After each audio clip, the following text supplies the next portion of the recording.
Fatalo fatu I lau whaafonga Samoa le nei po e so fau malo le soifua. Le tautua fai pea lau Samoa Entertainment TV mai Samoa ai usi mai al whaafonga I whaapoponga wana tamua I nei aso. E malamane le tae wana Leilua le toe sao ni ta avale le awala sima o ile va o loto pa matula ele o mai ile wa nei. Mai le po na lo fia I fo I mano fuanga masa ni ayol taulanga ye pia. I savalalo masale ufio o mai le fitu ile tae au. E na o ta avale mawalulunga sa mawhai o na asa ina ta whenga malolonga masa ni o na vaengol taulanga. O silia le tolu se fulu tausanga o tu maulava whaafita uli nei. Ile taulanga pe ao o ile vai tau o whaama timunga. Pe foi ona yail nei taimi ma le isi lua maasina o ilumatu. Ai olo o whautuaina mai pea ele ofisa va ai tau. Ai mai se ai mo ai ngā tū lata ele solo ma au vai. O fōlinga ai o le tau le nei aso. O se vaenga whaatupula I of taia ingo savili ma timunga lo ta oto pe ilunga o Samoa. Mai au mai a au ma timu e a fiaile atunu. Lapta inga o timunga ma mafa o lo whaamalu sia pea mo lau whanua uma o Samoa. Whapena foi ona iei ma lapta inga mo lo longa lo whaamalu sia pea. Mo vai tafe uma whapea no whanga e a fianga o fie. Toi lua mai asa o lo tu awanoa mai iei le ofisa o le komisio tangata whaingaruenga le malo.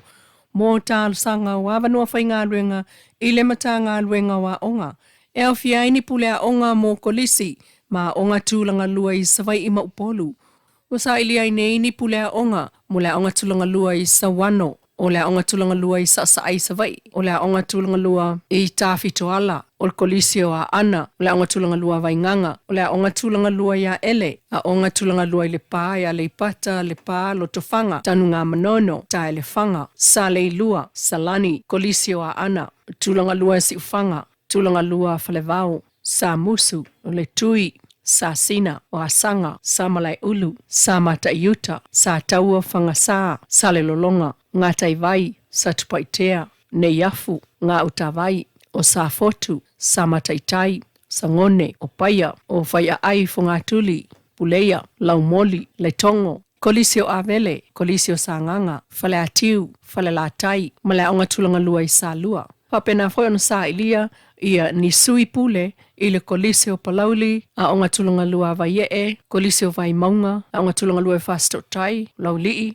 ne yafu, a sau, kolisio le fanga, ngatai vai, sasina, kolisio avele, tulanga lua a sau, tulanga lua sa fune, vai tele, muli fanua, kolisio sa fata, kolisio pola laua, kolisio fale alili, motaa, utualii, sa musu, sa napu, fasta uta, a onga tulanga lua vai vase, le au waa, o vau vai, sa taua whangasa, o whenga, malie, ma le onga tulanga lua vai moso. O le sono ia anuali lua o lua lima le tāpuni ai tusi tālo sanga mo awa no tā wailunga mo pule a onga mo sui pule. Ape on whaelo mai le official pisa sir komisio tangata whainga luenga ale malo.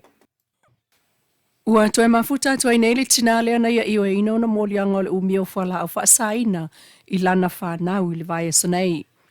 Ina ua talia le whaamsinongalan tālo sanga le vai astalua ia iailan whanau la iti e tasi tau sanga mal tolu tau sanga le mātua. No sita iel tina le alfa atununga alfa amsino justice Roma e faisana loia ma vatua lo ielan tal sanga pe ona iel tau ungal vai sonei e au fiai mal tal sanga langolango na matua o le tina le na maua o tau mofai e vatu fana nani fala au fasaina ilona to alua le falpuipui tan malala e au fiai mo fala au fasana maua tono lanta vale Maia ioe ai mo lianga leo, ai watatala itua ia inga, e peo le saini whaalua il vai asol ofiso leo ia pia. Mai lava I leo liptia il tala mua media il tau fia pe ilalo il vai ngā leo le tina mai tufui opa mali I mai ia pia, tula ele ma le pea, ai watatala itua le atali esfulu ono tau sanga matua, na avane leo le lato was whaingo fuala au wha salva stalwai, talu wala ititi tele, Fato aval aula tumta upu ya februari o tausanga fau.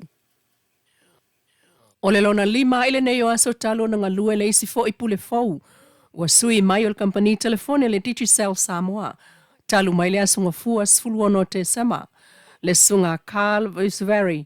Ma vi ia mai ai ona to mai whaapitoa ua malanga mai ia e whaafoe ai le Digicel Samoa. e pei o le loloto lona sila fia I tomai whaona po nei, le digital technology, e pei ona ta ua le whamtalanga whaalawa I tele company telefoni, e au fia ai ma le sila fia I le au nanga, pu leo tupe maua, ai o le manketi ina o le business wa fuai ona ia maua le amanoa. O ta ua fo ele ali I lona fia, e ngā lue ai I le tūlanga fou, wa ia umia nei Samoa, ma wha awa wailo na langolango ino le anga iluma so ta inga ilo tato I tūlangi.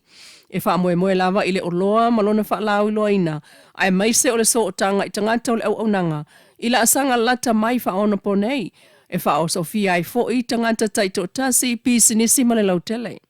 Mola te le vai aso talo na ngā lue Calvin Suvari o le CEO le Digicel Samoa. Mai ua talo si ai nei e pa anga le Digicel Samoa I vaenga o le taulanga. E pe o tula ele tua oi maloto pa. Se tonga fiti e ki lia ai ala tau telefoni. Ai o savai I vaenga o sifo mamatu tu to tonu o le motu. O lo fa le tonu ai lava fsota inga talu on amata telefoni fe ave ai. Ai ua whailoa mai el pulenga o le Digicel Samoa lo lato pule fau. O se tangata ua iai to mai whaapitoa e le ngata o to mai tau teknolosi whaona ponei.